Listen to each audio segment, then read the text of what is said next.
रास्ते में एक जंगल पड़ता था। वहां आकर लड़के ने स्त्री से कहा, यहाँ बहुत डर है, तुम अपने गहने उतारकर मेरी कमर में बांधो।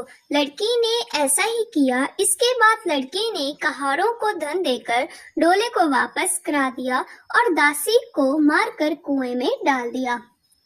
फिर स्त्री को भी कुएं में पटक कर आगे बढ़ गया। स्त्री रोने लगी।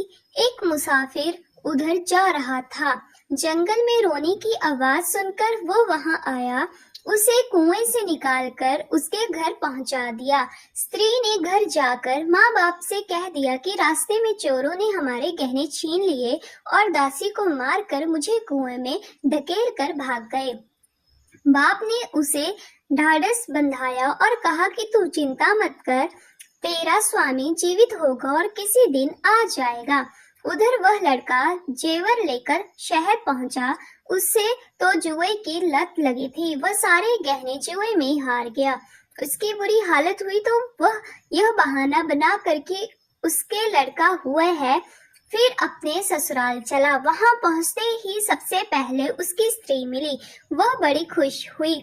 उसने पति से कहा, आप कोई चिंता न करें, मैंने यहाँ आकर दूसरी ही बात कही है। जो कहा था वह उसने बता दिया। सेठ अपने जमाई से मिलकर बड़े प्रसन्न हुए और उन्होंने उसे बड़ी अच्छी तरह से घर में रखा।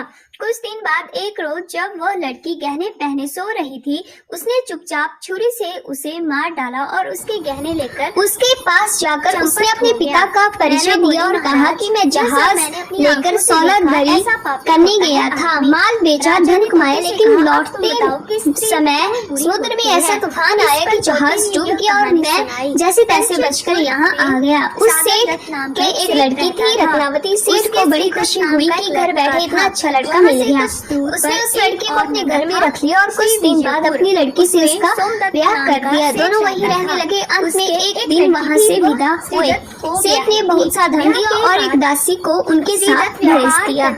परदेश चला गया। 12 वर्ष हो गए और वह न आया तो जयश्री व्याकुल होने लगी। एक दिन वह अपनी अटारी पर खड़ी थी कि एक आदमी उसे दिखाई दिया। उसे देखते ही वह उस पर मोहित हो गई। उसने उसे अपनी सखी के घर बुला लिया। रात होते ही वह उस सखी के घर चली जाती और रात भर वहां रहकर दिन निकलने से पहले ही लौट आती। इस तरह बहुत दिन बीत गए। इसी बीच एक दिन उसका पति परदेश से लौट आया। स्त्री बड़ी दुखी हुई। अब वह क्या करे? पति हारा थका था। जल्दी ही उसकी आंख लग गई और स्त्री उठकर अपने दोस्त के पास चल दी। रास्ते में एक चोर खड़ा था। वह देखने लगा कि स्त्री कहाँ जाती है। धीरे धीरे वह सहेली के मकान पर पहुंची। चोर भी पीछे पीछे गया। संयोग से उस आदमी को सांप ने काट लिया था और वह मर पड़ा था। स्त्री ने समझा सो रहा है। वहीं आंगन में पीपल का एक पेड़ था जिस पर एक पिशाच बैठ यह लीला देख रहा था। उसने उस आदमी के शरीर में प्रवेश करके उस स्त्री की नाक काट ली और फिर उस आदमी की देह से निकलकर पेड़ पर जा बैठा। स्त्री रोती हुई अपनी सहेली के पास गई। सहेली ने कहा कि तुम अपने पति के पास जाओ और वहां बैठकर रोने लगो। कोई पूछे तो कह देना कि पति ने नाक काट ली है।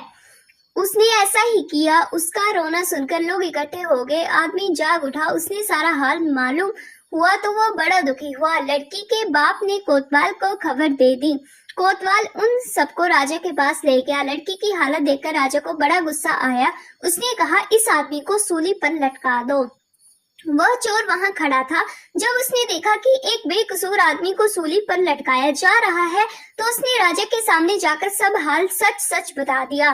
बोला, अगर मेरी बात का विश्वास न हो तो जाकर देख लीजिए, उस आदमी के मुंह में स्त्री की नाक है। राजा ने दिखवाए तो बात सच निकली। इतना कहकर तोता बोला, हे राजा, स्त्रियां ऐसी ही होती हैं। राजा ने उस स्त्री का सिर मुंडवा कर गधे पर चढ़ा कर नगर में घुमवाया और शहर से बाहर छुड़वा दिया। यह कहानी सुनकर बेताल बोला, राजा बताओ कि दोनों में ज्यादा पापी कौन है? राजा ने कहा, स्त्री। बेताल ने पूछा, कैसे? राजा ने कहा, मर्द कैसा ही दुष्ट हो उसे धर्म का थोड़ा बहुत विचार रहता ही है, स्त्री को नहीं रहता, इसलिए वह अधिक पापी है। राजा के इतना कहते ही बेताल फिर पेड़ पर जा लटका राजा लौट कर गया और उसे पकड़ कर लाया। रास्ते में बेताल ने 5वीं कहानी सुनाई।